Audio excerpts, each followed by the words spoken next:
Is the no-name crew clearly the team to beat? We'll answer all those questions as we get up with you starting right now in Chicago, where the Bears signed Andy Dalton.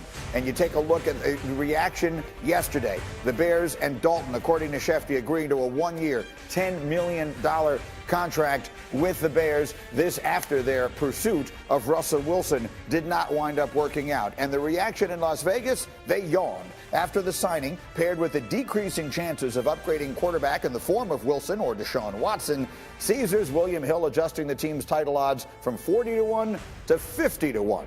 That tells you they'd been hedging in the event that they did get one of these huge quarterbacks, and now reacting to the fact that they did not. And so here is Adam Schefter with all the reporting. And look, you're well aware of all the reaction. This is not what the Bears fans had hoped, and it's not what the Bears had hoped. I think the real question here is, are they done pursuing different options at quarterback? Well, for the time being, yes, Green. I think that they've got a quarterback that they felt pretty good about in Andy Dalton, and he was a contingency plan. But the plan for Russell Wilson wasn't going to work out. Look, Seattle's not going to deal Russell Wilson unless it knows it's getting back a quarterback in return. The Bears have the 20th overall pick. The top-rated quarterbacks in this draft are going to be off the board. Bears don't have a quarterback to deal Seattle. So why is Seattle going to trade a future Hall of Fame quarterback in Russell Wilson to the Chicago Bears right now? They're not going to do that. There's no reason for them to do that. And the Bears had exhaustive conversations with the Seahawks. They aggressively pursued Russell Wilson, and they came out of those discussions thinking, we're not going to be able to trade for this guy. Now, might that be different a month from now? I don't want to raise the hopes of Bears fans. Probably not. They're not going to get him. Okay, they're not in position to get him with the structure of their roster and the players on it right now. But the Bears couldn't sit around and keep trying to get a player that they believed at this time they were not going to be able to get. And so they moved on to the next quarterback target, in this case, Andy Dalton, who, by the way, Greeny, has gone to 3 Pro Bowls. Mm-hmm. He has gone to 3 Pro Bowls before, right? So it's not like he's some slouch, but it's not Russell Wilson.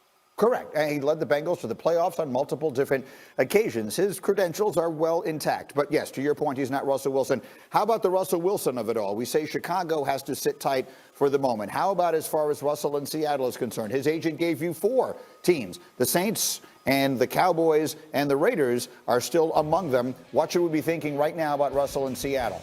Well, think about that for a second there, Greeny. All those teams essentially have addressed quarterback situations, right? The Cowboys re-signed Dak. The Saints signed Jameis Winston.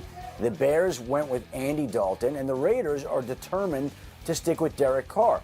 So there's not an obvious landing spot on there for Russell Wilson of the teams that he listed, which means he will need to be more open to the idea that he could be dealt to another team, not included in his 4, or Seattle could wind up bringing him back, or Seattle could trade him somewhere else that he could veto. There's a lot that's still left to unfold here. The other thing I would say is it's March 17th, and there was no combine this year.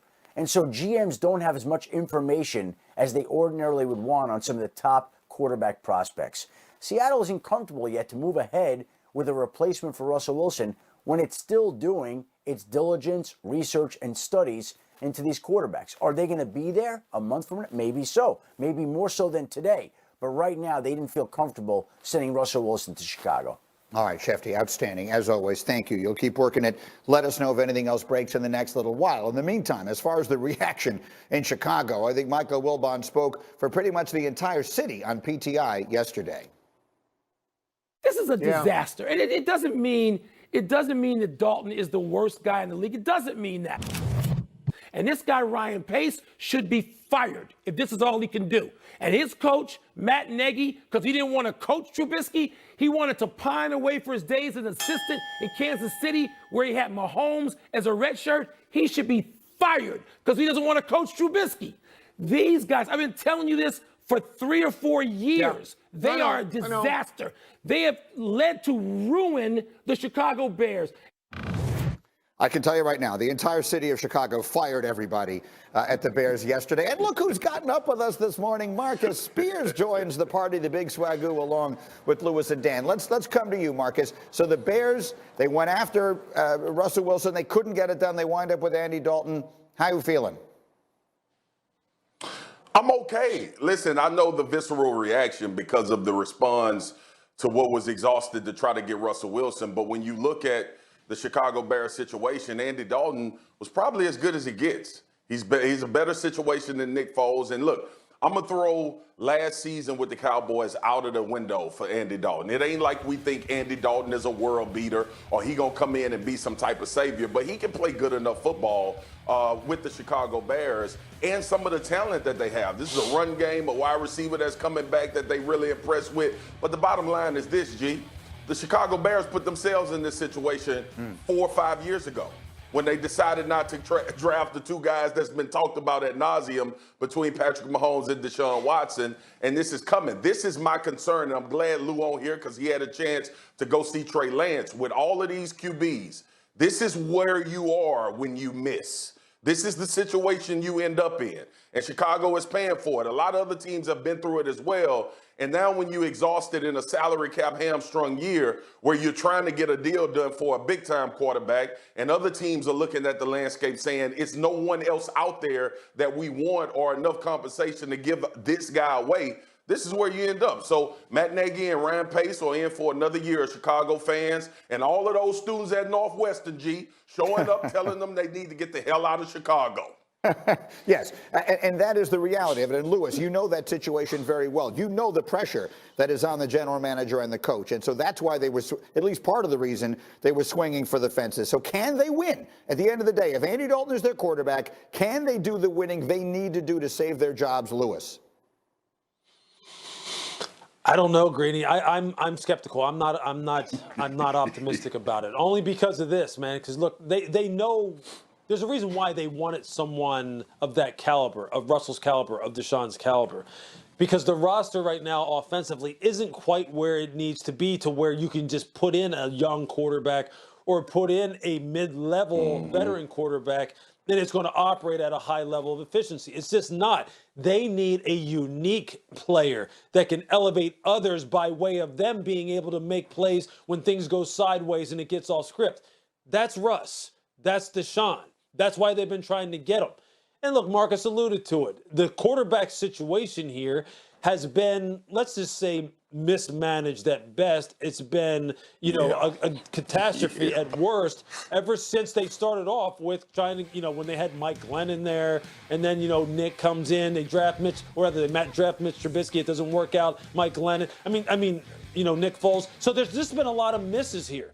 There's been a lot of misses. The only way they can win now, and they know this too, is that they have to play a perfect brand of complementary football. The defense has to play lights out. Special teams, kickers have to be perfect. They can't turn the football over. The coaches have to be on it as far as the game planning is concerned. And remember this too.